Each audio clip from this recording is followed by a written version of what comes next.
Thank you very much. Advocate Reuters, welcome to the committee. I am Benedicta van Minnen. I am the chair of the standing committee. We're just going to introduce the panel, and then we'll just run through the process that the interview will take so that you're aware of the times and everything. And I think we'll start with Member Heron. Good afternoon. I'm Brett Heron, a member of the committee. Good afternoon, Khalid Sayed, member of the committee. Good afternoon, Donita Stevens, member of the committee. Thomas Walters, a member of the committee. Leon van Wyk, member of the committee.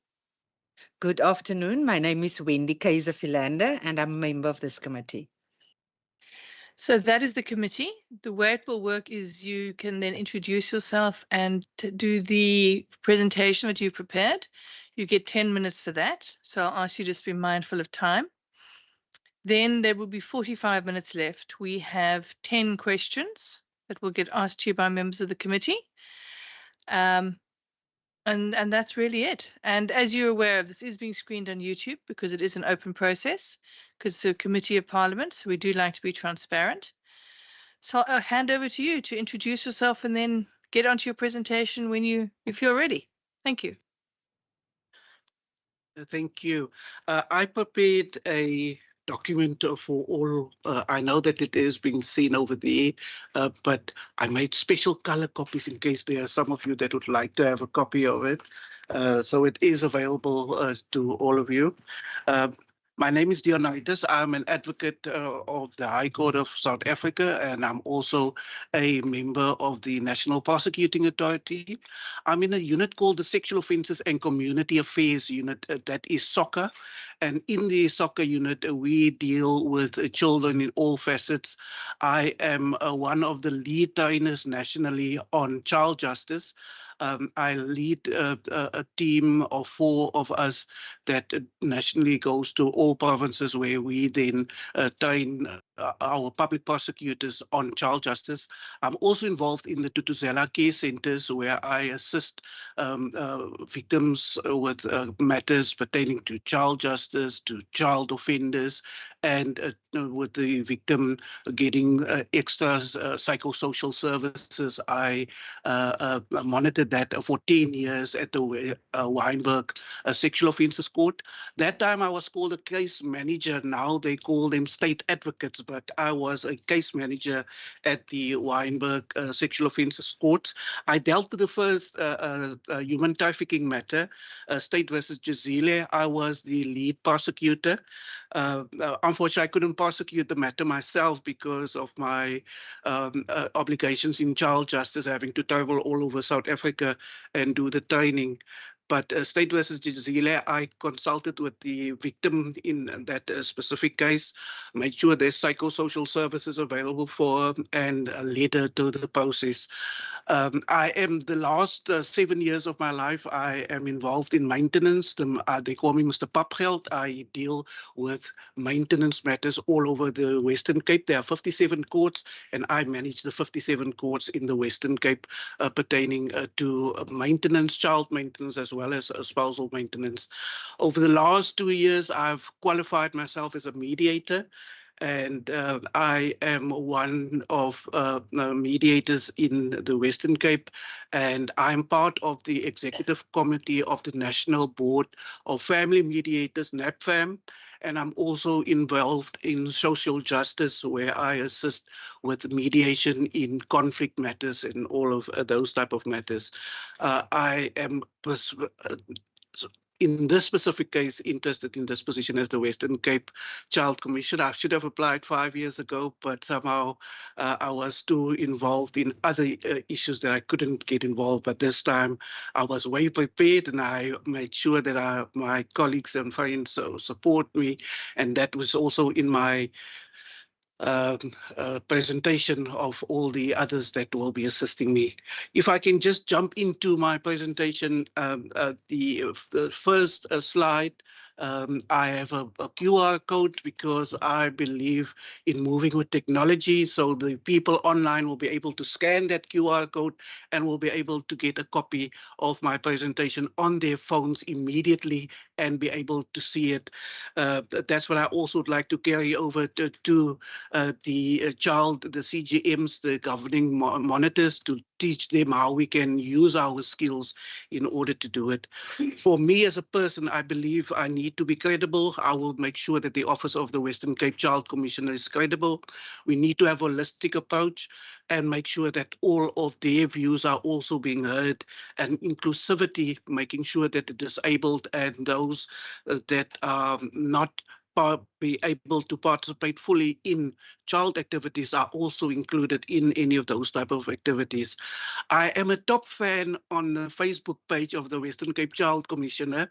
So one of the qualities that I see comes out a lot is listening skills. So I have big ears. I will be able to listen to them and make sure that their views are also being heard.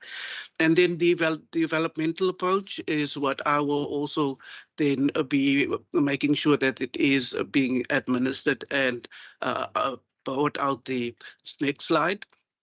I then looked at what are the principles and core functions of the Western Cape Commissioner, and I looked at the Act, and I looked at the provincial legislation, and then also national legislation, and just to see what is happening in all of these pieces of legislation and where I fit in. Section 6 of the Act says that the Office of the Commissioner must be impartial and without fear, favour or prejudice.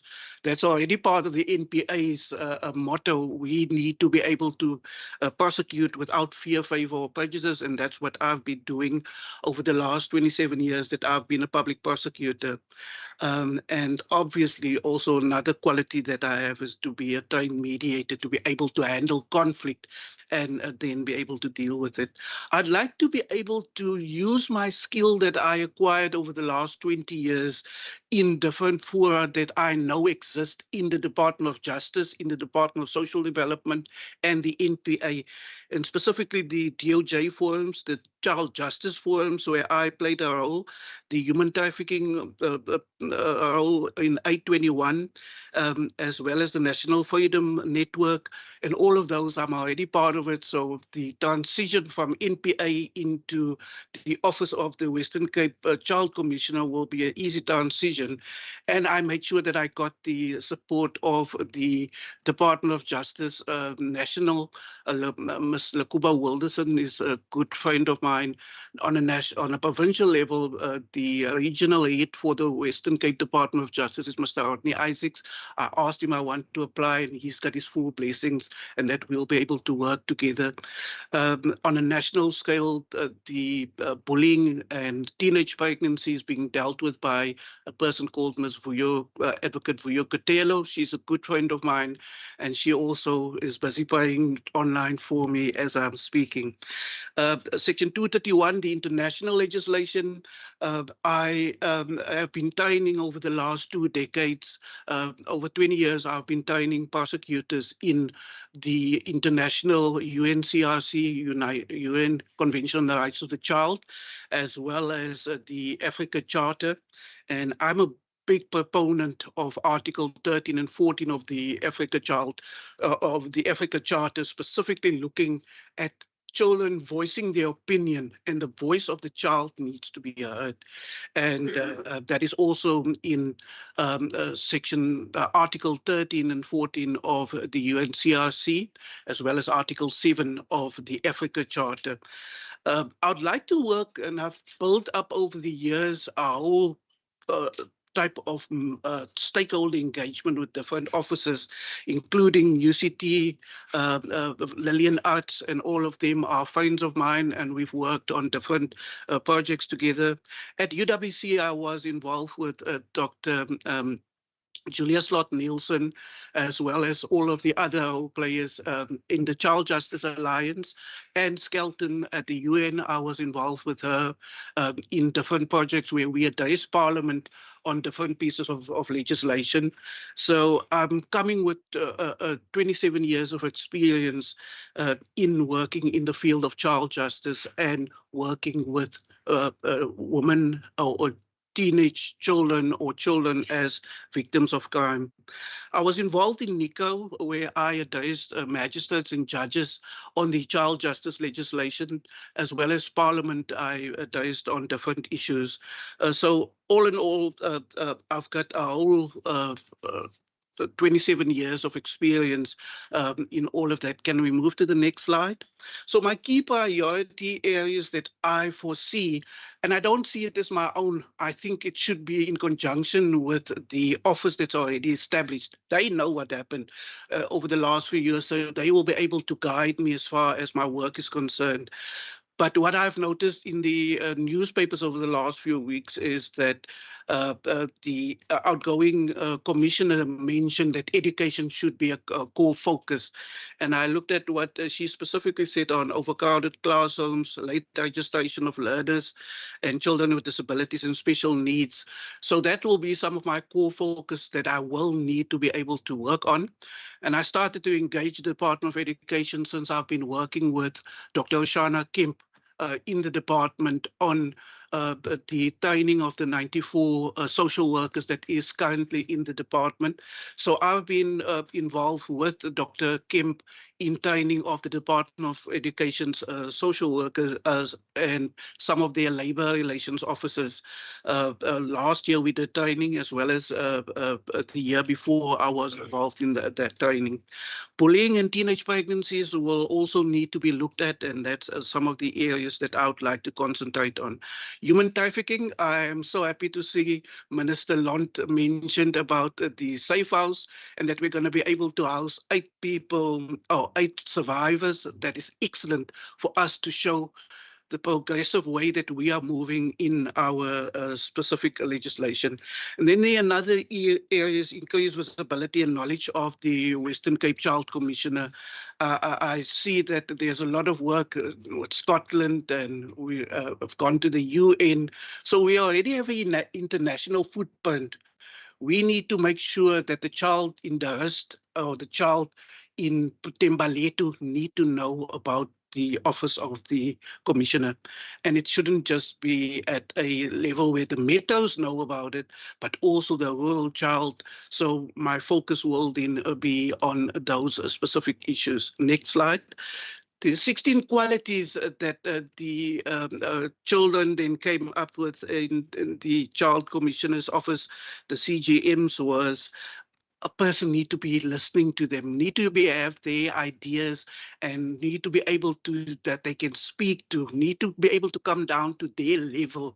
And I think I'll be able to do it. And I'll be able to go in NICO. We did outdoor adventure therapy programs where we go out in nature and spend time with those children. And that's what we need to do more. One of my colleagues is next door. He was one of the Ophi Rycliffe. He dealt with some of those programs. So I called him and asked him, if I get that position, will we take the children out onto Silvermine and do abseiling? And he says, why not? So that is some of the things that we will put in place in order to make sure that children feel part and parcel of somebody that is not just there to be a leader and make all of those promises, but actually will be dealing with it. Next slide. I see myself as a good listener, and I intentionally put it in blue because I saw that coming out a lot in the 16 qualities that the CGMs showed out. I've shown my integrity and trustworthiness over the last 20 years, and have been dealing with all types of cases in the Western Cape courts. And I've prosecuted in all 50, not all 57 courts, but in some of those courts. The last case I did was last week in Maritzburg, a small place outside of Beaufort West, where I finalized a Canadian case that was on a court roll in Maritzburg. So I've proven my valueship and leadership skills as well as my written and verbal communication. Hard skills that I feel we need to have is this is a new environment. So the Minister Ivan Meyer's VUCA that he always talk about, we need to look at how I will fit into that specific framework, coming from a government framework into my new position. Advocate Katelo, Ms. Wilderson, as well as Dr. Jokani at National Office will be assisting me in order to make sure that I assist with human trafficking, that I assist with child justice, and that I will be able to assist with children with disabilities and all of those type of things. I've worked with all of these people and they know my work ethos. I will be able to take that work ethos a little bit further in ensuring that I get all of the specific qualities that the CGMs showed to be able to do all of those things. Next slide. I'm involved in the Law Commission, where I then also assisted with my presentations on paper 148, paper 157, and 168. 148 is ADR in family matters, 157 is maintenance, and 168 is the mediation amendment bill that will come in place. Stakeholder engagement, UCT Children's Institute, I'd like to work closer with them. Anne Skelton was involved in the University of Pretoria Centre for Child Law. I'd like to take that a little bit further and also get involved in that specific field. I've got a good relationship with the Office of the Family Advocate, Advocate Sharon Ibrahim. She always calls me when there are international visitors, and I always address with her, as well as the Master of the High Court, Advocate Zorina Gillis. We usually will address the different international stakeholders. So my challenges have been put forward. Next slide. In different documents that I've read, the annual reports that I've read, I've gone to all 4 annual reports of the Western Cape Commissioner. And one of the things that she goes on or deals a lot with is the Western Cape education system. One thing that she was criticized of was the child deaths, and Ms. Lucinda Evans was specifically critical of her role in that specific field. Hopefully, I will be able to get all of these NGOs on board and then be able to plan and have the safety plan that Mr. Smith as well as MEC Arno Marie have been advocating for to get that off the ground. As far as safety parents in foster care is concerned, I was involved in the case RS versus JS. I dealt with it in Kuilsriver. I am the person that is mentioned in that case. I made sure that in this specific case, Judge Lekuleni brought out that in the event of foster care orders, in this case, the same thing happened that happened in the North Gauteng High Court. And we need to be able to deal with it at a different level. I started to speak to the Department of Social Development, and they are quite aware of this specific case out there. The new initiatives that I quickly want to touch on, the Africa Child Summit was last week, and I think Ms. Tara Hendricks did a superb job of somehow bringing out the issues. Wonderful leader, and I'd love to work hand in hand with her over the next few years. The 60 months that I'm at least allotted to it, I would love to work with Tara Hendricks as well as with Oshan Abdul. I read some of her poems. I read all of the stuff that is available on the internet, and I would love to really be part of all of those places and where I can assist.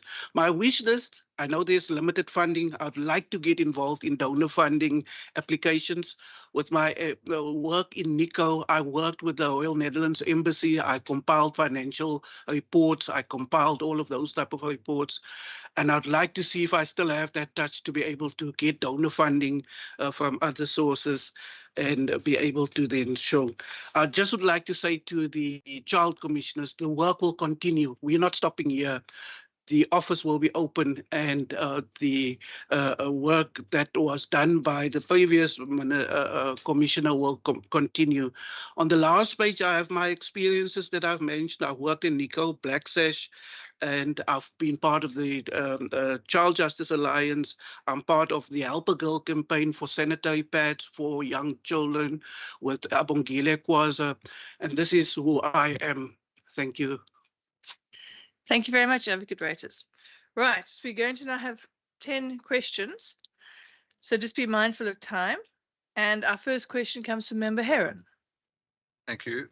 The first question is, what value does your previous job experience add to the role of the Children's Commissioner? My stakeholder engagement I think was my strongest quality and trait. I've worked with most people in national government, in the Department of Justice. I've prosecuted in most courts in South Africa. In the 57 courts, I can say with certainty, the 57 court managers are willing to work with me because I've worked with them over 7 years so far. So I've got all of their they know my passion and they will work with me. Anne Skelton at the UN, she knows me and we've worked together in Parliament. So she will be able to assist me on that side. I'll be lecturing tomorrow at the University of the Western Cape. I or guest lecture at different universities. So I'd like the children to go with me in order to do it. So my skill in prosecution, my skill in NICO by the report writing, as well as my stakeholder engagement are my strongest qualities that I'll be able to take forth. And all of those have been a reputation of 27 years where I gave people my passion and they know my passion. And that passion is the reason why they are willing to work with me in my new portfolio. Thank you very much. Member Kaiser Philander. Thank you very much, Chairperson, Advocate. What are the 3 biggest challenges that children are faced with in the Western Cape? And then also, how will you as the Commissioner for Children approach those issues? On a global scale, it is poverty, violence, conflict. Greta Thunberg will tell you about weather conditions, but in the Western Cape, what I've noticed, the biggest problem for us is the safety of our children. That comes part and parcel. I saw yesterday there was a report by the University of Stellenbosch where they took all the children's parents together and they had a sample to see what is concerning to mothers and to parents of children. And they found that children are in danger in traffic, and how they get to school and how they come back is one of the biggest challenge. Ms. Lucinda Evans said in her request that we need to look at child safety. Children are getting in the crossfire in gang activity. So how are we going to work with it? I think Mr. Smith, as well as MEC Anno Maria, already have a safety plan in place. I need to find my place in that safety plan and see how I can work with the safety and security cluster as well as law enforcement cluster in order to deal with those safety concerns that children and parents have as far as them involved in these or getting in the middle of gang fights and all of those things that are happening on the Cape Flats. So the main concern is poverty, the way children are being alienated in the cases of education based on poverty, and then also the gang activities. How I'm going to be able to deal with that is I already have a good footprint in the Department of Justice in that cluster. The people working on gang activities, specifically Advocate Adrian Mop, I know him on a personal level, so I'll be able to get in with them and get all of that information. UCT have Dr. Irvin Kinnis. He is the expert in the field of criminology. So we already have the safety cluster with all the information. Is that we need to get together and use that information because it's already out there, and find our way of how we can be able to deal with it. And because I've built this relationship, Dr. Irwin Kinnis is one of the people that swamped Ms. Ahmad's email to nominate me. So I've got a lot of buy-in from all of those people willing to assist me in order to make sure that those dangers identified by children will be somehow curtailed. Thank you. Member Sayed, question 3. Thank you very much, Chairperson, and thank you for your responses, Mr. Reiters, Advocate Reiters. How do you propose to translate identified community concerns into practical solutions within the constraints of limited resources for the office? Thank you. Stakeholder engagement is important. We need to be able to put all our resources together. If we work in silos, that is the reason why most of these projects and programs in identifying community issues fail. So if the different units come together and the different departments come together in order to deal with those community concerns, we will be able to somehow be a joint force. And as an example, we went to Delft, myself, as well as the Office of the Family Advocate and Ms. Advocate Zorina Agallas, to go and listen to the views of the community and what some of their issues are. And it was spearheaded by, I can't take any credit for it, by the Office of the Family Advocate, where they decided that we need to go and look at what are the concerns of Delft. And based on that, how are we going to somehow, Dion, this is your field of interest. You in the NPA need to deal with it. The issues pertaining to the Office of the Family Advocate, they will deal with those issues. But if we have a multi-sector approach and all of us come together from the police, from the civil society, and put all our resources together, then we will be able to do much more pertaining to community concerns. In Vredendal, I went with late Magistrate Owen Kleinhans, and we went into the schools and we spoke to those specific children on some of the issues that they suffer. Thank you very much. Member Stevens. Thank you, Chair. Given that monitoring and reporting are the aspects of the Commissioner, how would you go about in raising awareness to the departments and executive? What monitoring tools will be implemented? And how would you manage a situation where government departments or the executive do not want to cooperate with the Office of the Commissioner? Thank you. Well, I know that there is a research unit or people in the commission, the Western Cape Commission, doing their own monitoring, which is also going to be my function. There will be reports that are being compiled by these officers that I will have access to, and being in this office, I will be able to sit in some of these meetings and get all of those concerns that are being raised to be able to see what is going on. The monitoring tools, as far as making sure that there is monitoring and evaluation of the specific impact that is being made, we will be able to then deal with those type of things and monitor the success of the safety plan of Mr. Smith's office, or what is happening. And to be able to work together is the most important thing, where I feel that my experience as a mediator in dealing with conflict, I'll be able to get to them and say, what is your issue, or what is the problem? Can we work on the issue? And I found in mediation that if you communicate, you find out it's actually just a communication problem. Once you get to the communication problem and find your feet, and don't get a solution, then you can always get an outside mediator to mediate the issue. The mediators will be the HODs or the MECs that you might be able to approach and say, but this is my issue. How can I get the specific department to work with me?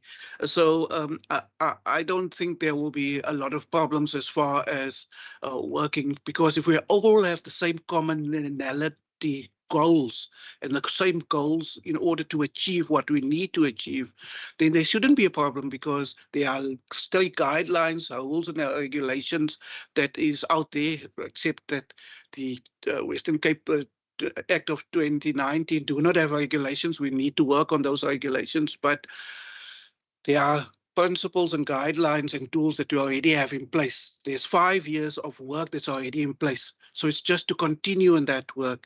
If there were some stumbling blocks and problems in communication, let's work on it and mediate and see how we can somehow get all of those out of the way in order to get cooperation amongst all of us as government officials.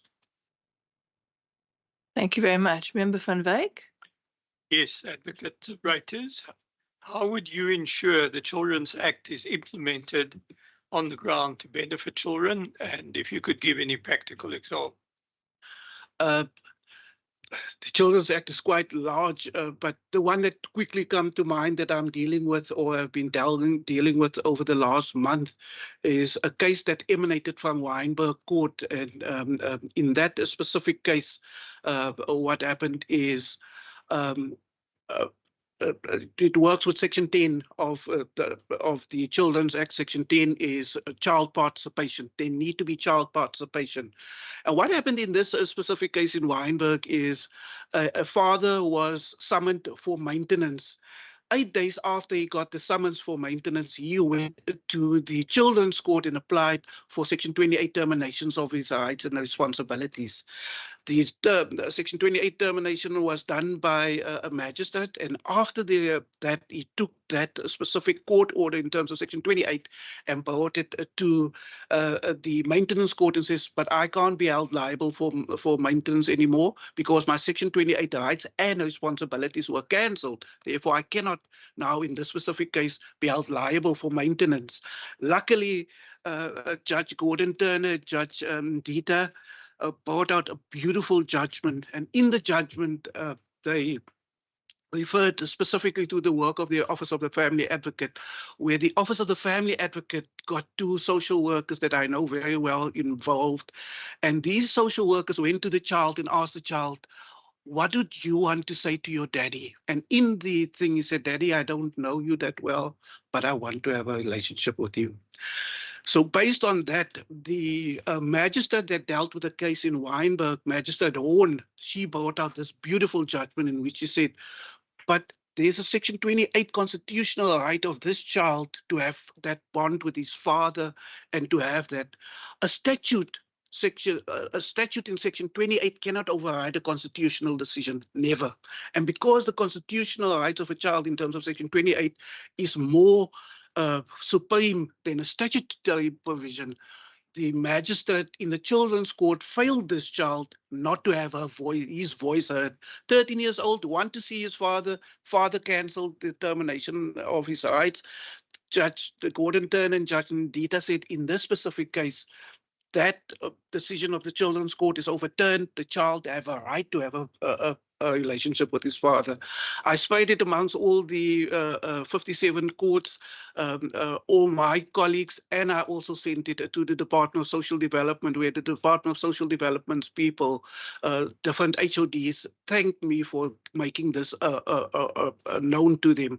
So I've got a database of government officials in DSD, in the Department of Justice, that I will carry over to my job if I am successful, in order to be able to then make sure that I will be able to get the Children's Act, the way it is, to be properly manifested in the work I do. We've got an issue now in NAPFAM with the voice of the child, where we are working on specific provisions in our founding documents at a national level, that we want to make sure that all mediators in South Africa will know how to employ the voice of the child properly, to ensure that we don't get Section 28 terminations of rights by fathers that don't want to be part of their children's lives. Thank you, sir. Thank you. Member Walters.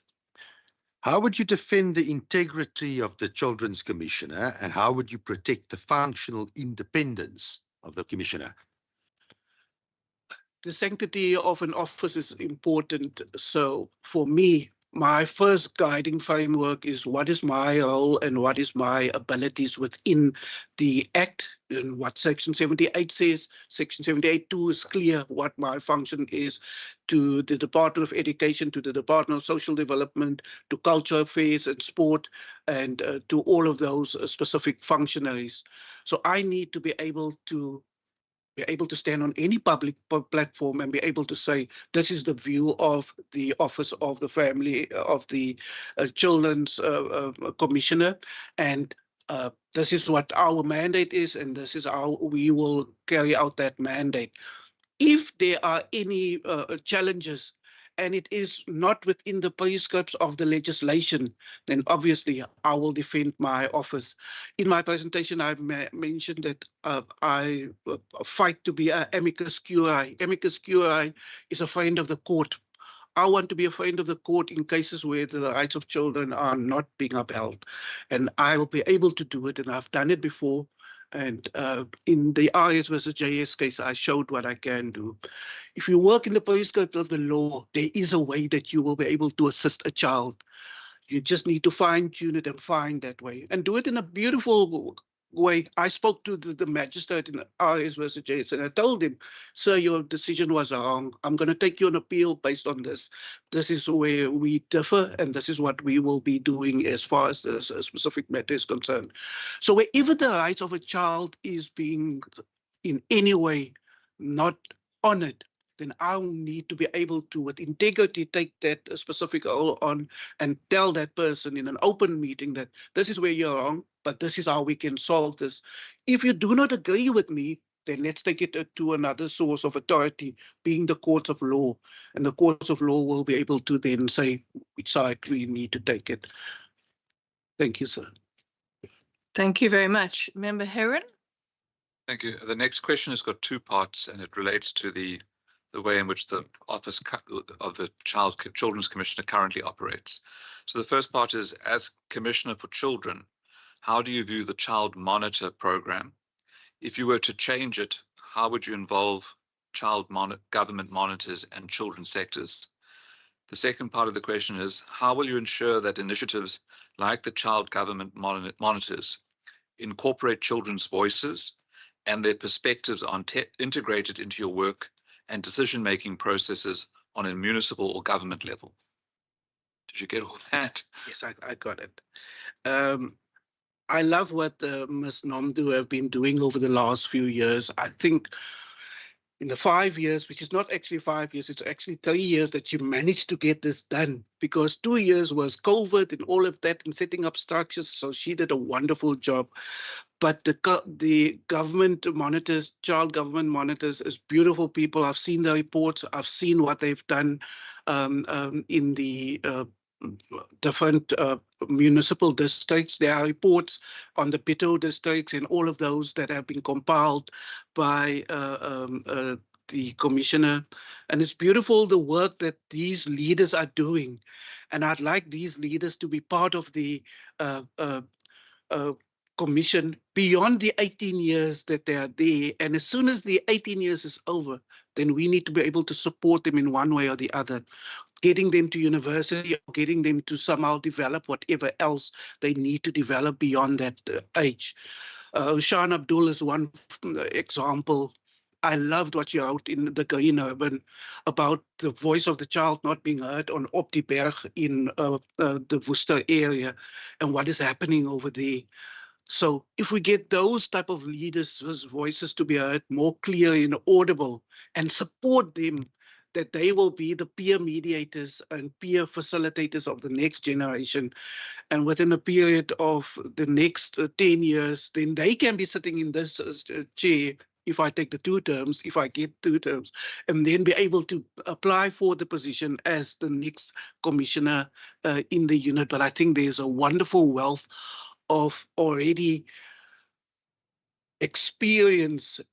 Tara Hendricks is another one, John Lee is another one, and I know them by name now because I read all of their reports, I read what they are saying, and it's excellent what Ms. Nomdu did with them to get the children to cooperate. Is let the child speak to the child. They understand the same language. I'll be coming in with a point of authority. They come in as peers, and if we bring those together, my own involvement as well as them, and run these type of child rights programs in the communities, then we will have more impact than me just coming and saying, this is your rights, this is what Section 28 says, this is what Section 7 best interest of the child says. But once we get a child or these leaders involved with us and come as a united front, we make so much better change when it comes to young offenders.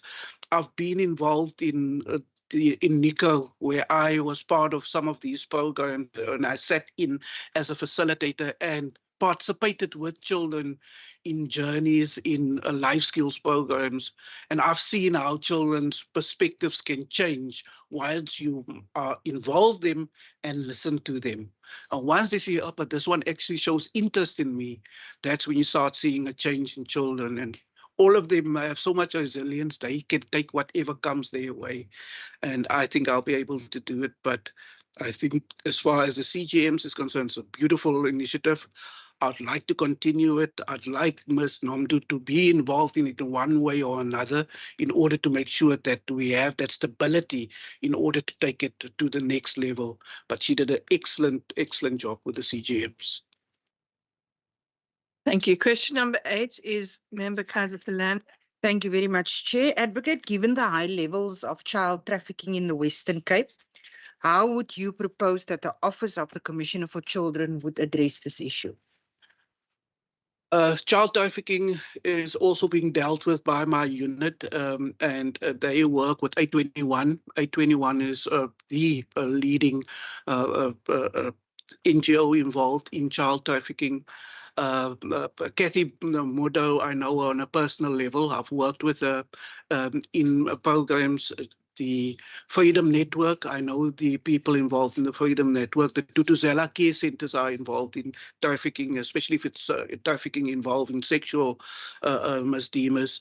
So I'll be able to get my seat in the human trafficking committee that sit on these type of issues. There's an organization in the Deep South called Free to Fly.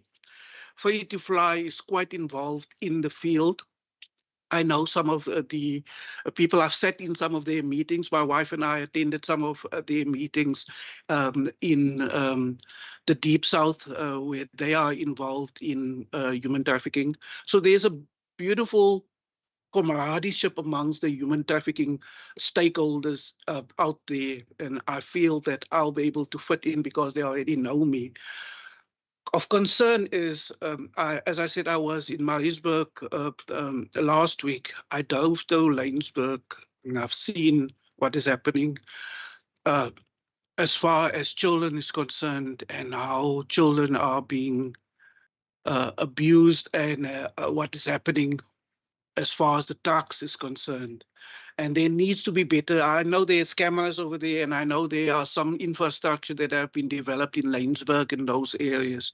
But Beaufort West and Laingsburg are the critical areas that we need to work on to make sure that there we need to focus and get inputs from the Human Trafficking Institute, HTI. They are quite involved in the field. They've got lots of money, so they can help us to get to those places and make sure that we do get our footprint in order to be able to properly deal with human trafficking. As I said, I did the first Ukutwala case in the Western Cape. If you go on YouTube and you put Ukutwala Gisele in, you'll see my face, that one with the pink T-shirt on, that's with the pink shirt on, is me. I prosecuted Mr. Gisele and I compiled a charge sheet. I was involved in consulting with the witness. I sat with her.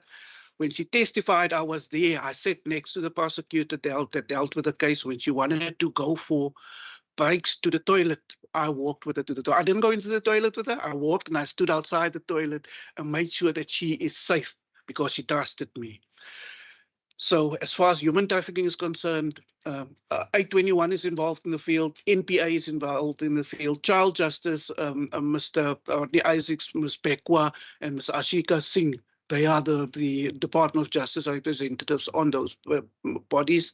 They all know me very well. They know my work ethos, and I'll be able to fit in and get all of those reports and guide them. And I've worked a lot of stature in order to be able to speak to them where they listen to what I've got to say. Thank you. Thank you very much. Second last question is Member Sayed. Thank you very much for your detailed response to the previous question. Just on this one, what steps would you take as a Commissioner for Children to address the lack of forensic support in sexual and child abuse cases? And can you provide us with an example of similar initiatives which you've led or which you've supported in the past to improve response and to support victims? Thanks. This was a good question because I'm involved in it. In the NPA, the SOCA unit, the Sexual Offences and Community Affairs unit, is involved with the total care package for the victims of crime. We make sure that there's no secondary victimization of young victims or adult victims. We make sure that there are forensic nurses or forensic doctors that will be able to do the examinations. We make sure that the FCS unit, the Family, Child and Sexual Offences unit, all of them know how to deal with these type of cases that comes to the Tutuzela case centers. There's a Tutuzela blueprint that we work on as our guiding document in order to make sure that there is proper services all in place. We extended it now to a DV protocol, domestic violence protocol, that also includes the winelands areas of Worcester and all of those, where we ensure that there will be, even in the evenings, a forensic nurse or a doctor that will be on site. Dr. Janine Josiah is at the Karl Bremer Tutuzela Care Center, is a good friend of mine, and she will always contact me and say, Dion, this is what we are doing, this is what we are busy with. So I've got my footprint in at all the Tutuzela Care Centers in the Western Cape. Dr. Randall Ortel at the Karl Bremer Hospital, I work very closely with him. Ms. Van Willing at Weinberg DCC is a friend of mine. I started off in 1998 with Ms. Mandisa Nongono. She was the first DCC in South Africa site coordinator, and I worked with her in that time. It was Geef Jooste Hospital. Geef Jooste Hospital became Heidelveld DCC. But I've got all of these experience and worked with them. At Khayelitsha DCC, I trained the doctors on the process of dealing with statutory rape, dealing with abortions where the person would like to abort the fetus, and how we preserve that fetus for evidentiary purposes and do the analysis of those type of cases. So I've worked closely with the health sector in dealing with these type of matters, and I've got most of the doctors attached to the TCCs, the Tutuzela Care Centers, on my phone on speed dial, and I can call any of them if there's any issue at Weinberg, at Karl Bremer, at George Hospital, at Worcester Hospital, at all the TCCs in the Western Cape. Next month, I'm doing training with the Stellenbosch TCCs, where I was requested to assist with Stellenberg the whole area as far as making sure that there is awareness on the Tutuzela Care Centre model in Stellenbosch. Thank you, sir. And then Member Stevens. Thank you very much, Chair. I would advocate and support children with special needs to access education so they can live a meaningful post-school life. The white paper on special needs 6 is clear on what we should have been doing as far as special needs is concerned. I was involved at the Athlone School of the Blind to see what they are doing to ensure that that child, once he exits that specific institution, what he will have in place. I think it falls a little bit short in just providing a safety care model, a stipend for a period of time. It should not be that the child, even though he's disabled, even though he's got a shortcoming, after that you will have to access the social security system for a disability grant. We need to work beyond that. And I found the Barnflay model is quite good. In Barnflay, the children in those institutions in that prison, they've got pottery that they are involved in. Even one of the children that I saw was partially blind, and he was involved in some misdemeanors and ended up in Barnflay. But the social workers over there taught him how to work with pottery and all of that and gain that skill. Others were into DJing and getting that type of skill. But I think they need to work, or the model need to work more on vocational training and getting that experience. Unfortunately, paper 6 is very old, and we need to work on somehow updating that paper and just getting it into a new type of model that will be able to adapt to the needs and change that Minister Meyer is talking about, that VUCA type of way of dealing with it. It's a change environment after 25 years. We need to somehow be able to see how we can change it to the better of our children out there. Thank you. Thank you very much. We just have one matter we just need to raise with you, but I mean, as we've been talking about issues of maintenance and minors, I am just for this particular section, literally it'll be 2, 3, 4 minutes, just going to close the committee so that we can just deal with it, just the people in the room. Yeah. So if we can please just ensure that we can just do that, Procedural Officer.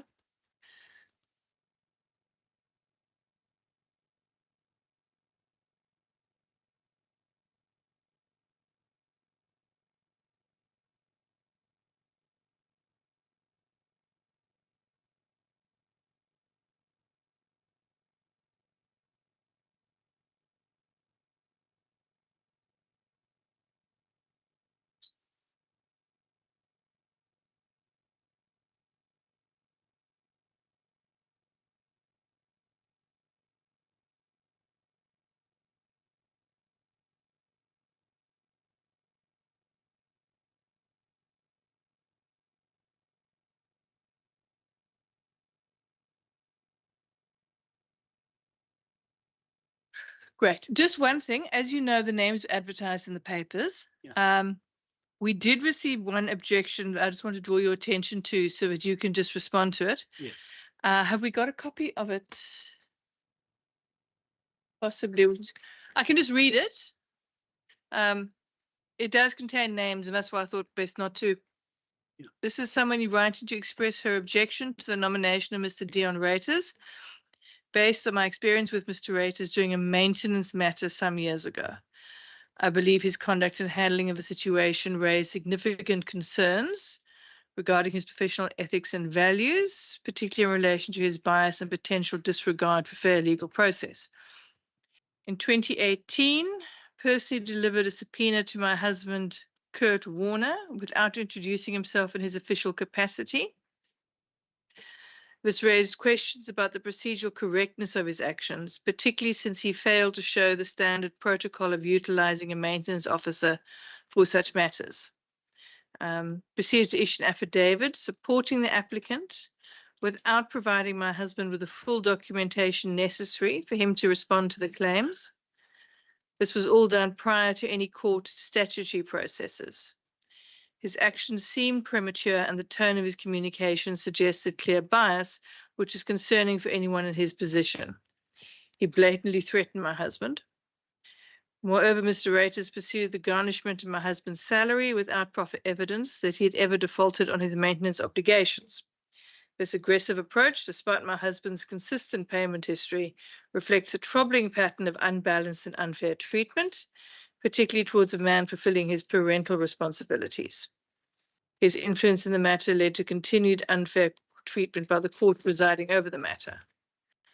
The handling of this matter caused undue stress, financial burden, and emotional strain on my family, including the added distress during my pregnancy at the time.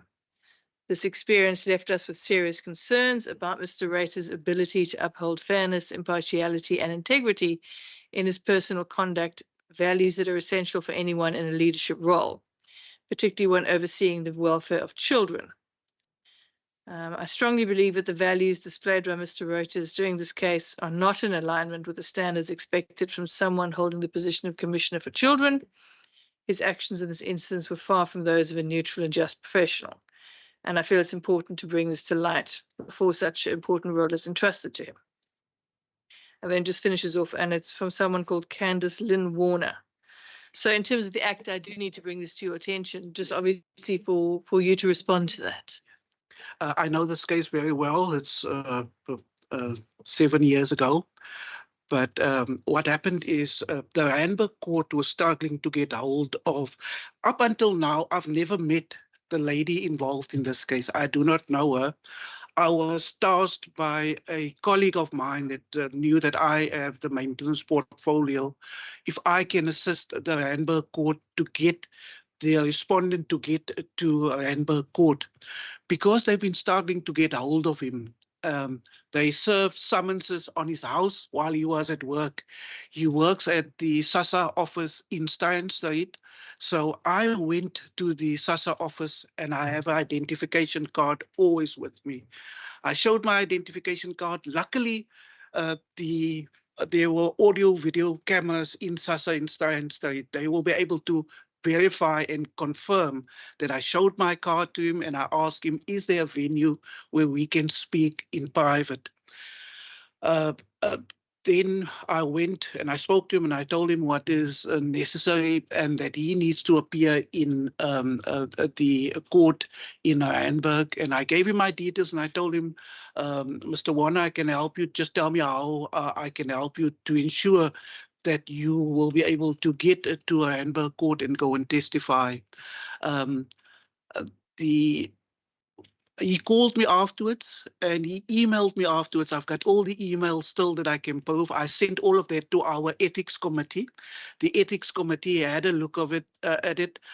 The head of that time was Advocate Rodney de Kok. He passed away last year, but he dealt with this specific case of mine.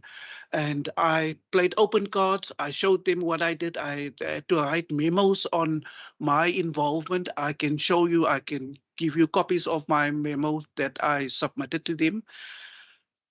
In terms of Regulation 3 of the Maintenance Act, I've got the authority to even serve a summons. That's the only place in legislation where a public prosecutor can serve a document. Regulation 3 on the backside of it makes provision for a maintenance officer. In terms of Section 4.1 of the Maintenance Act, I am deemed a maintenance officer.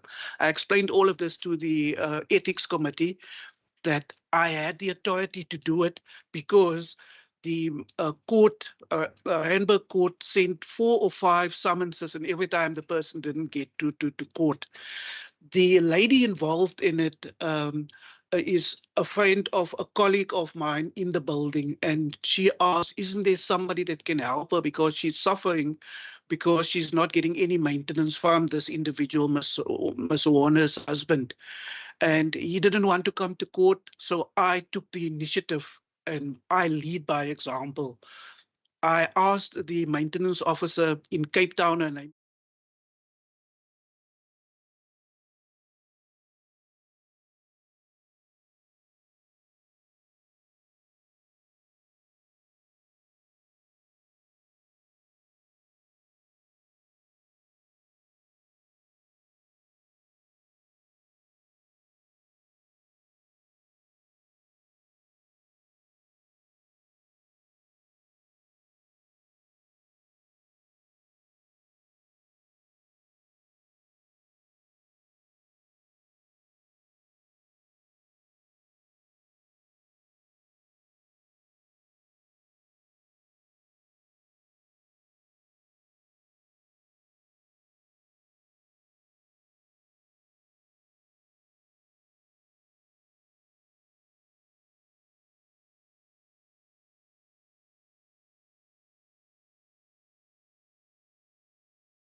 All right. Hello, Mr. Mbungu. Welcome. Yeah, it was a little sort of glass panel. I'm Benedicta van Minnen, and I am the chair of the standing committee. I'm going to allow the panel to introduce themselves, and then we'll just talk about the procedure of the interview. So let's start with Member Kaiser-Philander. Thank you very much, Chair. Good afternoon, sir. My name is Wendy Kaiser-Philander, and I'm a member of this committee. Thank you. Good afternoon, sir. I'm Leon van Wyk. I'm a member of this committee. I'm Thomas Walters. I'm also a member of this committee. I'm Donita Stevens, and I'm also a member of this committee. Good afternoon, Khalid Sayed, member of the committee. Good afternoon, Brett Heron, member of the committee. So what's going to happen is you'll have an opportunity, a couple of minutes just to introduce yourself and then to present the presentation that you've prepared. You get 10 minutes for that. Then we have, at that point, about 45 minutes left. So there are 10 questions that members will ask you that you can then respond to. So just keep in mind the time allocation. And then just as you know, this is a standing committee of Parliament, so we believe in being transparent. So this is being broadcast on YouTube, just so that you're aware of that. I think over to you in your own time to introduce yourself, and then you can go into your presentation. Thanks. Thank you so much, Honorable Chairperson. My name is Mfundo Nomvungu. I hail from the Eastern Cape, but I've been in the Western Cape for quite some time now, more than 15 years as a permanent resident in the Western Cape. I am a professional who possesses professional qualities, having obtained a junior degree, honors degree, and a master's degree, and all of them focusing on the field of social justice and social service profession. Started as a social worker. I worked in quite a number of organizations, civil society organizations. Just to cite one of them, which is relevant for this interview, is the St. Anne's Homes for Women and Children. I also work for the National Institute for Crime and Reintegration of Offenders, where I've made an indelible mark, which is called NICRO. So worked with children in juvenile. I worked with also adult in the diversion program. I also further worked in the Western Cape government in the Social Department of Social Development for quite some time. Where I have acquired a lot of skills around the monitoring and evaluation, but also still being kept within the sector of women and children. That unit is called the Victim Empowerment Unit, which focuses on funding the civil society organizations that respond to the issues. I also work for NACOSA, briefly, and I have been currently appointed by the current sitting president of the Republic of South Africa as a commissioner at the Commission for Gender Equality, which is also one of the Chapter 9 institutions as established by Section 187 of the Constitution, entrusted with the development and attainable of the gender equality in the dispensation.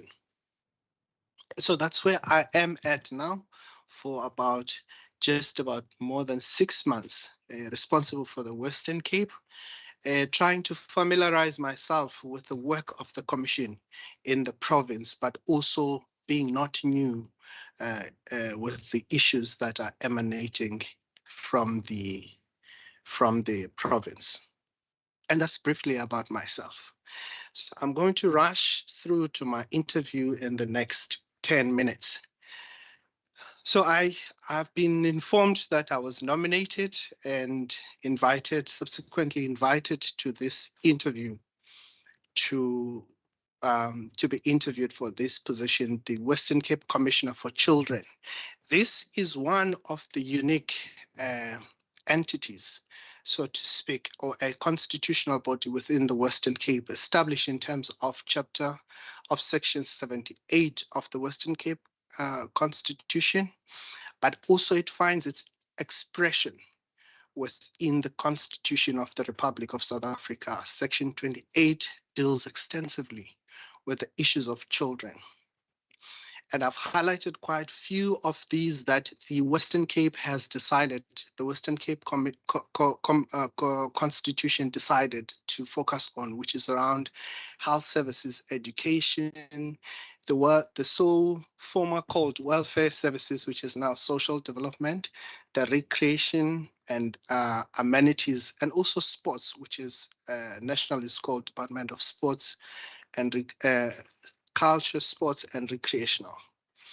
And just briefly, the vision for this when it was established, fortunately, I familiarized myself when it was still a discussion, civil society putting pressure to this constitutional body to actually implement this because of the death of children in the Cape Flats and across the province, and also issues of malnutrition that directly affected children. So its vision and role is to promote, protect the rights of the children, the needs and the interests of the children in the Western Cape particular. But also this constitutional mandate finds its expression within the Children's Act of 2005, which is currently being amended. Hopefully, post this, it will be finalized. And just briefly, the commissioner acts as an advocate for children or as a guardian for the children's rights within the commission. Next slide, please. So, as envisaged by the Constitution, by the Act, and also envisaged by the international treaty, the Convention for Children's Rights, the following are core functions of the commissioner, and which are intertwined with the mandate. It's to monitor, and as explained there, that you monitor the impact and the practices, policies and the laws that have a direct impact on the livelihoods of the children. You investigate complaints about the government services, but also you do what we call on accord investigation. And just rush through the education, research, lobby, advise, recommend, engage. Just slightly going back to one of the most importantly, it's advise. The reason why this commission is meant to advise, it's not meant to advise government, but it's meant to advise this body so that it can take appropriate steps and actions where there are failures within the system. But quite unique within this Act, I found child participation as one of the core responsibilities and functions of the commissioner. That is to give the children a voice to have an expression within the government system. Next slide, please. The priorities for the commission, for an effective commissioner, as I wanted to term it, we all know that it is to protect and promote the rights and the needs of the children. But I have categorized this into three parts, which I call the registration. So it speaks when the child is born. So it talks about your birth certificate. It talks about the child-headed family, which is beginning to show up within our communities, the health status of the children. So it talks about your disease and poverty, HIV and AIDS, and the health implications of violence, which is directly applicable in this province. A socioeconomic status, that is poverty, education, basic services, security and crime. We all know that children within our schools in this province are vulnerable to recruitment of gangs. So that's exactly what it speaks to, that part. And the following departments are departments that this commission is meant to oversee, to monitor, to exercise all the core functions and duties as assigned by the Act. So these are social development, sports, recreation, community safety, but particularly I've added South African Police Service as a key stakeholder because there are issues of crime and security within the province. Next slide, please. So what are the qualities of a commissioner that this committee is looking for? And these are qualities of a commissioner that you're looking for. A person who is fit and proper. And what does that mean in the context of this commission? A person who's fit and proper can be described in many different ways, but I wanted to describe it as an honest person with integrity and extremely professional, because this is an institution where you need to be independent, impartial, and acting without fear or favor or prejudice to everybody that is affected.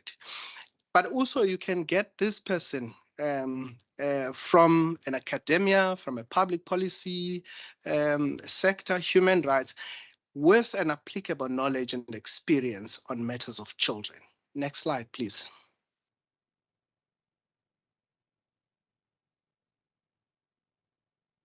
And these are competencies of an effective commissioner. An effective commissioner must be independent, impartial, professional, effective.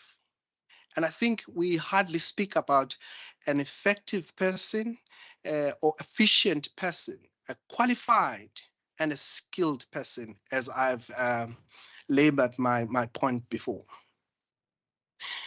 And what are my strategies that I would employ, or strategies that I would employ as an effective commissioner? Reading through the Act, I noticed that there should be some slightly amendments which I would want to propose. Firstly, the establishment of this institution does not make provision for establishing the good governance committees. So your finance committee, your audit committee, sometimes we take it lightly when we draft the Act. So, but also importantly, point number 2, a committee of experts. I want to say to you, honorable members, sitting here and thinking that I can be a commissioner on my own and do all this work on my own, it would be a lie. I'll be lying to you. I would need to have committees of experts that are appointed on ad hoc basis to deal with specific areas. You would notice in my previous slide that I spoke about academias, people, specialists from academia, from a public policy, and from human rights policy. So those are people that I would assemble to deal with special and specific matters that are affecting children. The second one is the amplification of the work of the Commission. I've noticed that in the past 5 years, the Commission has been housed in Cape Town, and that's where it's available. And it's meant to travel across the province to ensure that its footprint is felt and known by people. So I would increase by establishing district offices to ensure the presence of this commission, but also ensure that the education and the lobbying and the queries that are coming from the communities do not have to travel as far as Cape Town. They get to be processed or handled at the district level so that they can be, we can efficiently and effectively respond to these issues. And again, collaboration. Very tricky when you are an independent, constitutional body to have collaborations. But I'll talk about that when we go to the questions. Again, the other two, it's an appropriate funding.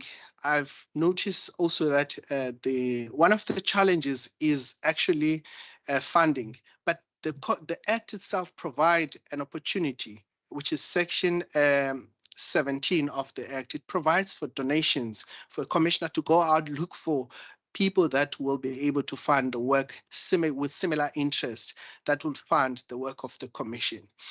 The source, those would be international donors or local donors, but also the recruitment within the commission must be independent. If you look at section, I think it's section 19, it talks about consulting the DG of the province.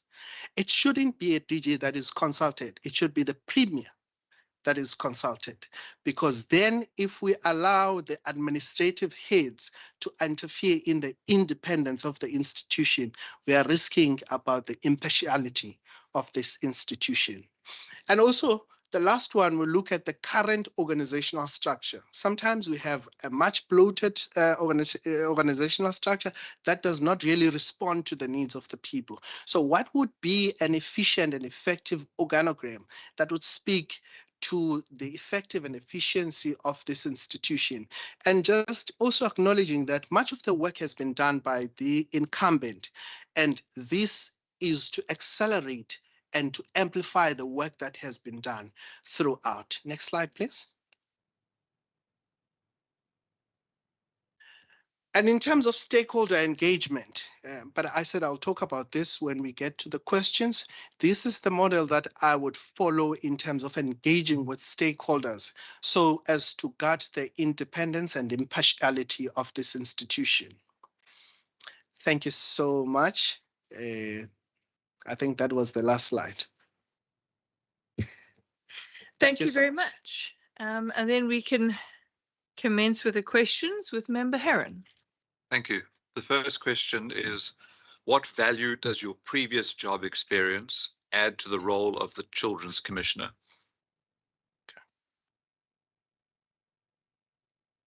The value that my previous experience would add in this commission would be integrity, honesty, and professional. Those would be three going together, because that, for me, forms a proper and fit person. Thank you. Member Kazafilanda.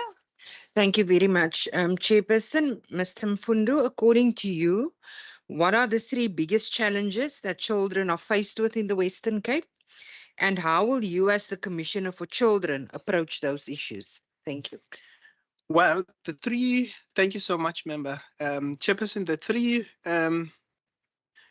challenges that are facing children in the Western Cape is gang and violence. That's the first one. The second one are high levels of inequalities and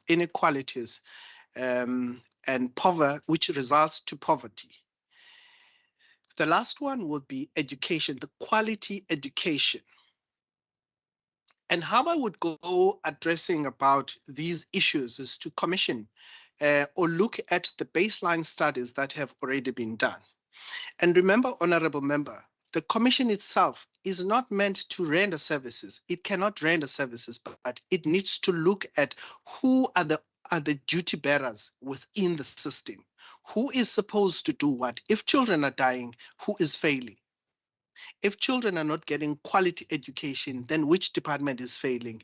And around that, we develop a report or reports that will address the systematic challenges that are faced by the children.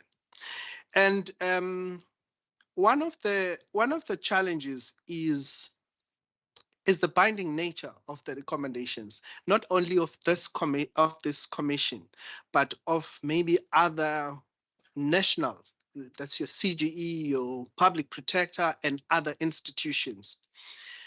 If we recommend findings and we recommend solutions that must be implemented and are not implemented, so where must we go?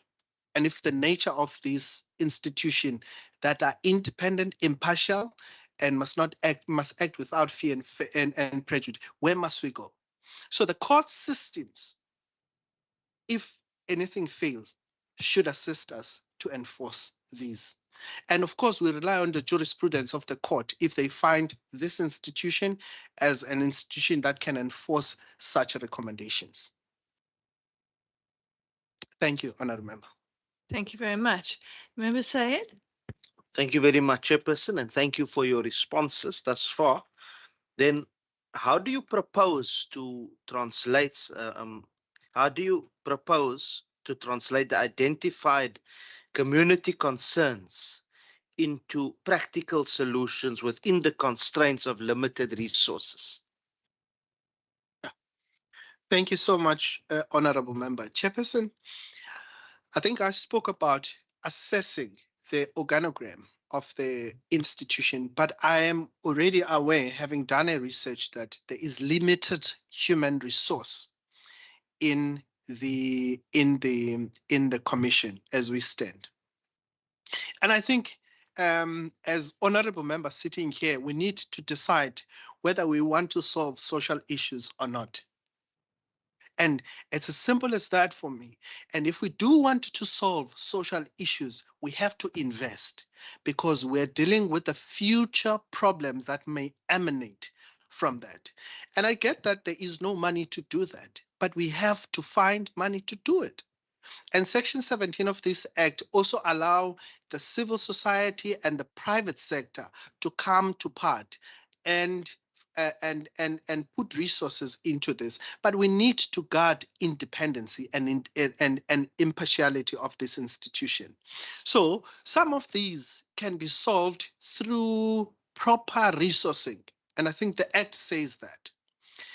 But secondly, we can solve that through collaboration. We have to collaborate with those that are already working on the ground. And lastly, we need a political will. A political will sit around this table where I'm sitting. So ministers and MECs are appointed by Parliament, and Parliament must ensure that such is granted to that institution. And those will be my three proposals, Honourable Member. Thank you. Thank you very much. Member Stephen?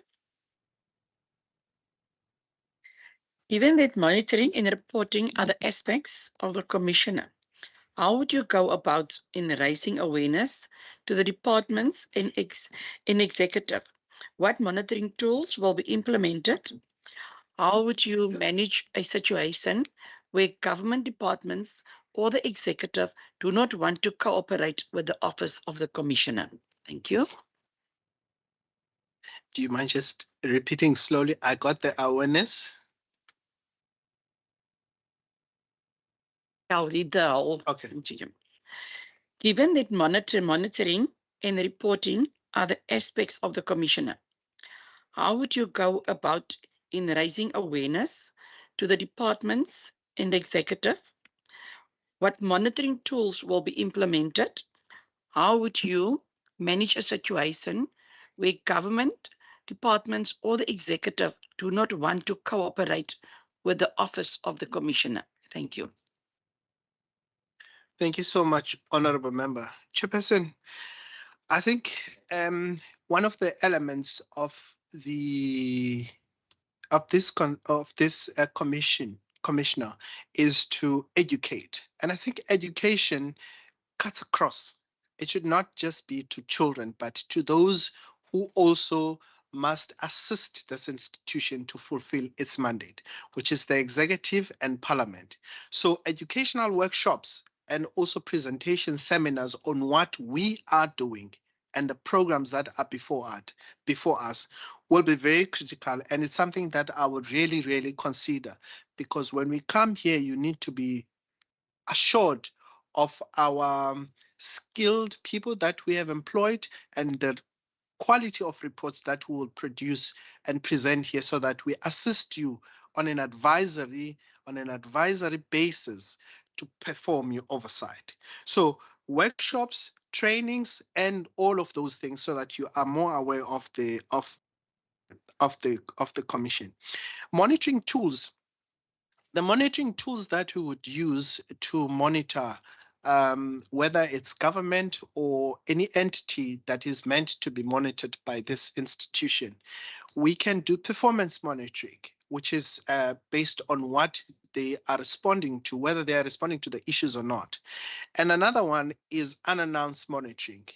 So we have to sometimes rock up to these places where there are no services so that as the commission, we see for ourselves. And the last part around compliance, the non-compliance, it's a very painful subject for government departments not to comply when statutory bodies or constitutional bodies make recommendation. It is as if they are seen as though they are performing a punitive measures. But central to these institutions and why they are independent, it's so that they assist the performance of the department.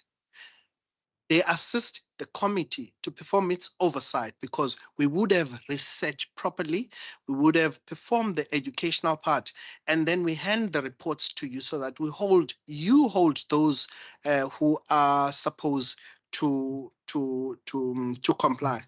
But the worst case scenario are courts again, and we shouldn't be going to courts if we have these bodies as advisory bodies to us. So those are the three responses to your question, Honourable Member. Thank you very much. Member van Wyk. How would you ensure that the Children's Act is implemented on the ground to benefit children? And if you could give a practical example, please. Thank you so much, Honourable Member. I think the duty bearer for children's rights or custodian of Children's Act is the Department of Social Development. But also with the recent developments of moving the ECDs to Department of Education and all that, we'll have to look at how that. So how I would ensure that this is adhered to is through investigations. First, we need to investigate the status of CYCs. We need to investigate the status of ECDs throughout the province so that we know in terms of the infrastructure, we know in terms of the funding that comes from the department, and also the equal distribution of this funding. Is it equally distributed to all children for equal opportunities? And what kind of services are they receiving out of that? So that would be investigations, and then we produce reports, which will not just be mere recommendations, but we would advocate that they be incorporated into each department or the Department of Social Development's annual performance plan. And then that will be monitored in terms of how progressing the department should be. And remember, honorable members, we cannot go and correct these on our own, but we need to tell the duty bearers in terms of the constitutions, because these departments have a constitutional responsibility to perform these duties. Thank you, honorable member. Member Walters. How would you defend the integrity of the Children's Commissioner, and how would you protect the functional independence of the Commissioner?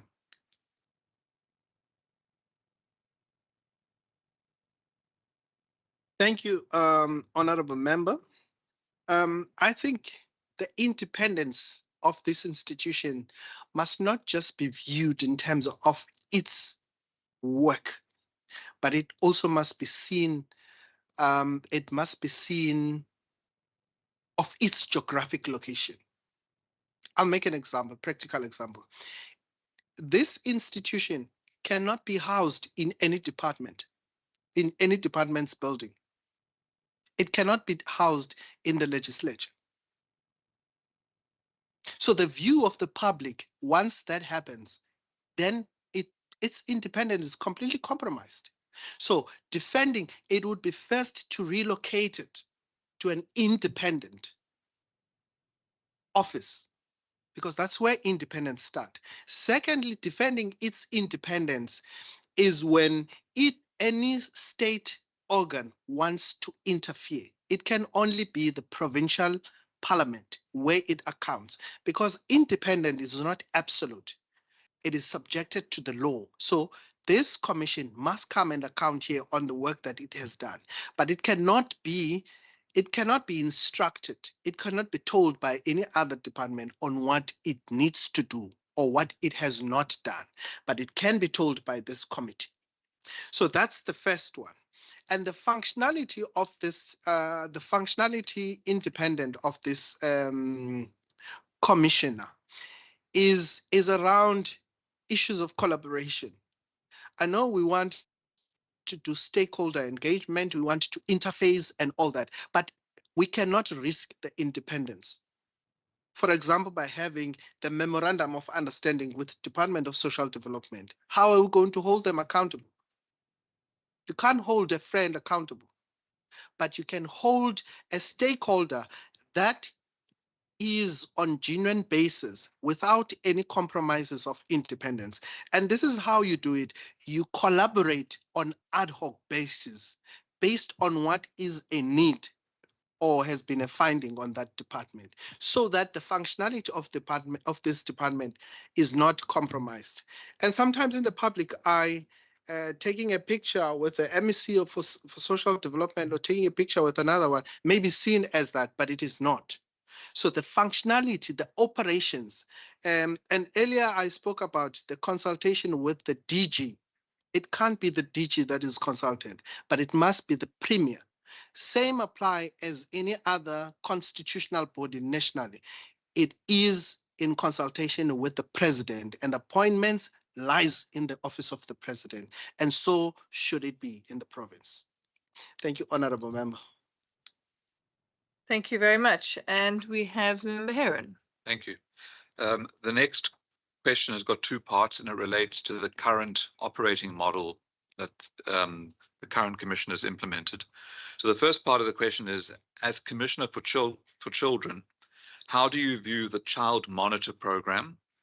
If you were to change it, how would you involve child government monitors and children sectors? And the second part of the question, how will you ensure that initiatives like the child government monitors incorporate children's voices and their perspectives are integrated into your work and decision-making processes on a municipal or government level? Did you get all that? I got the second one, where it incorporate the voices of the children. The first one? The first one is, as the Commissioner for Children, how do you view the Child Monitor program? And if you were to change it, how would you involve child government monitors and children sectors? Okay. Thank you, Honorable Member. I think I cannot sit here and bash everything that has been done by the Commissioner. One of the things that has been greatly implemented is the Child Monitor. And my extension or response to that question is I would be so interested to amplify it so that it's available at the district level, and the district are able to make it available at the local. That's my first point. And how I would incorporate the voice of the children is to ensure, and currently I spoke about the current staff component being limited to reach out, and I can imagine how much of the work they are dealing with. And one of my responses here is in the incorporation of the voices of the children would be to ensure a full staff component that will be available so that we're able to run the child monitor, because it needs personnel, it needs trained people to be available, whether to interface with schools or to interface with CYC, anyone who is in custody of children, more especially with families, the community-based organization, and just ordinary citizens. So we need people, we need more foot soldiers so that we can hear the voices of the children. The ECD people will also be key to this effect. To an extent that I think this act is very special, as it incorporates the voices of the children. It must be at the center. It will be at the center of the commission, of the strategic plan of the commission going forward. But it must be amplified. It must be able to reach as wide as possible in the province. Thank you very much. Member Kaiser Philander. Thank you very much, Chairperson, Mr. Mfundo. Given the high levels of child trafficking in the Western Cape, how would you propose that the Office of the Commissioner for Children would seek to address that? Thank you, Chair. Thank you so much, Honorable Member.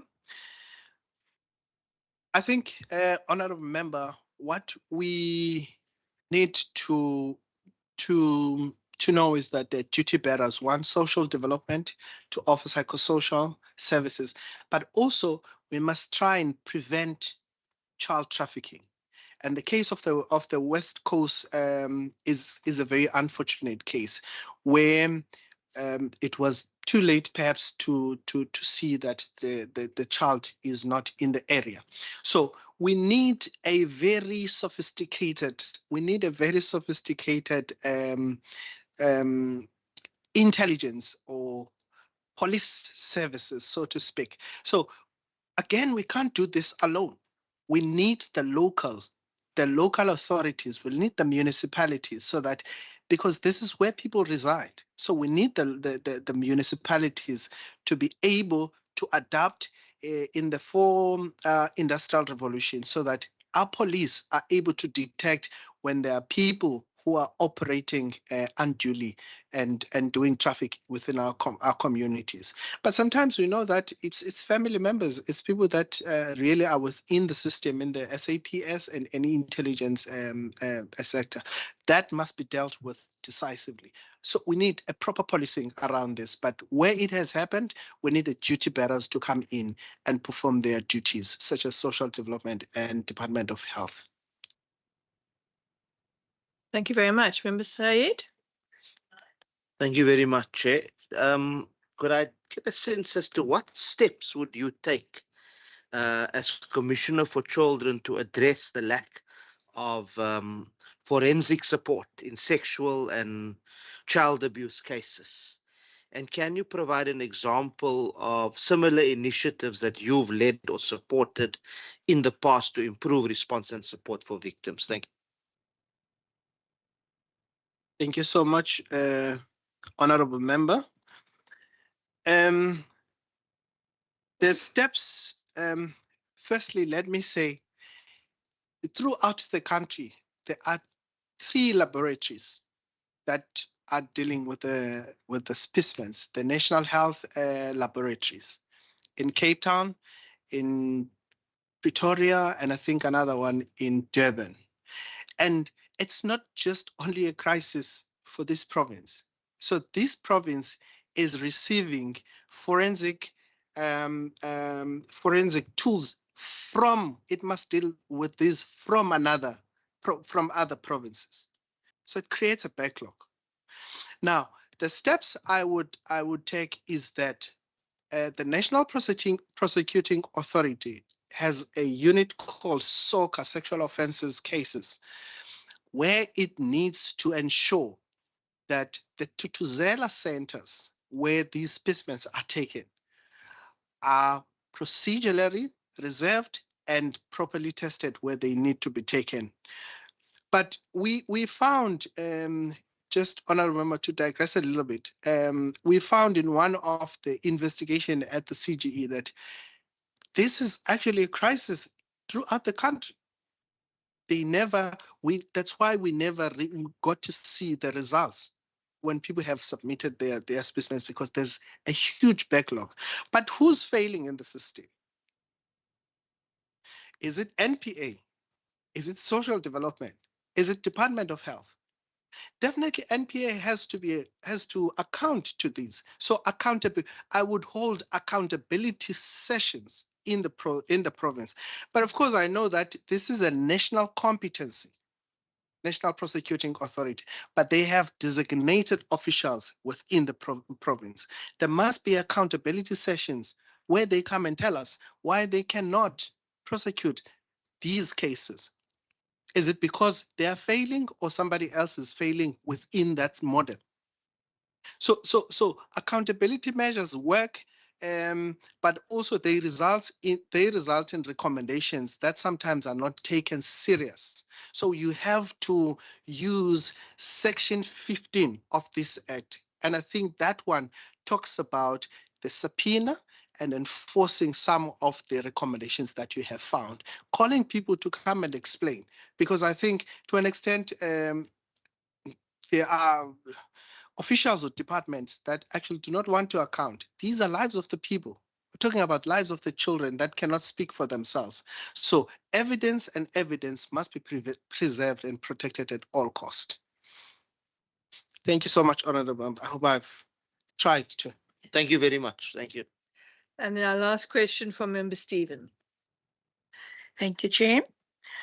How would advocate and support children with special needs to assess education so they can live a meaningful post-school life? Do you mind repeating, Honorable? How would advocate and support children with special needs to access education so they can live a meaningful post-school life? I think, Honorable Member, as you've stated, these are children with special needs. So there has to be some special ways in which we're dealing with these children to access. It boils down to transportation that takes them to school. And I know one institution that really has a designated transport for physically disabled children. But it's not only, disability is not only physical. So we have to have schools, or these schools that we have, special schools where these children go to, they must be fully capacitated to deal with this, where there's full staff components of psychologists, of social workers, of nurses, because to an extent, the teacher alone will not be able to respond to this. So a more multidisciplinary approach to the issues. But also when you're looking at the policies that departments are implementing must be disability friendly. They must speak to these issues. It's as simple as ramp. It's as simple as having a physically disabled friendly bathroom.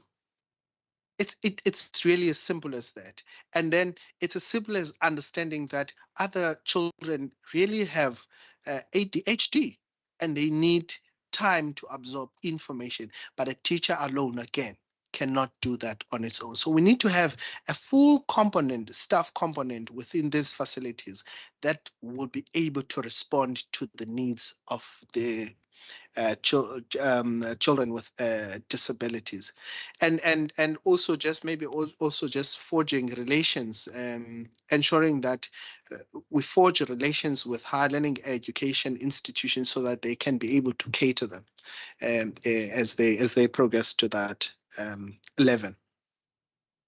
Thank you, Honourable Member.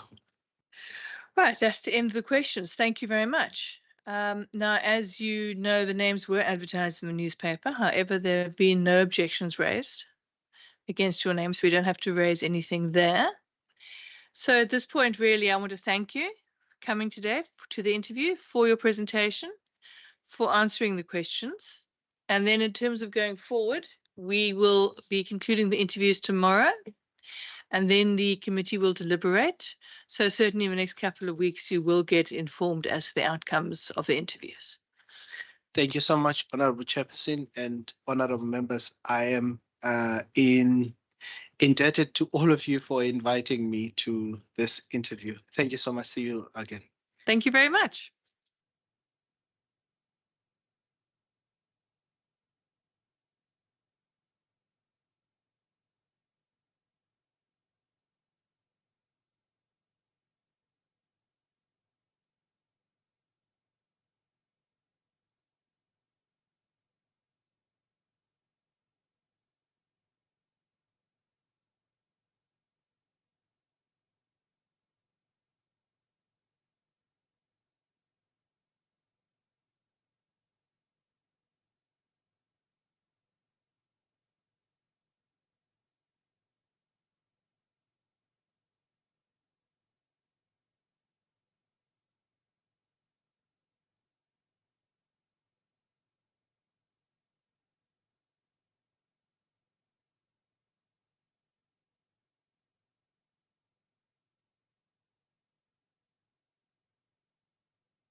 Thank you. And that will then adjourn this meeting until tomorrow. Thank you, everybody.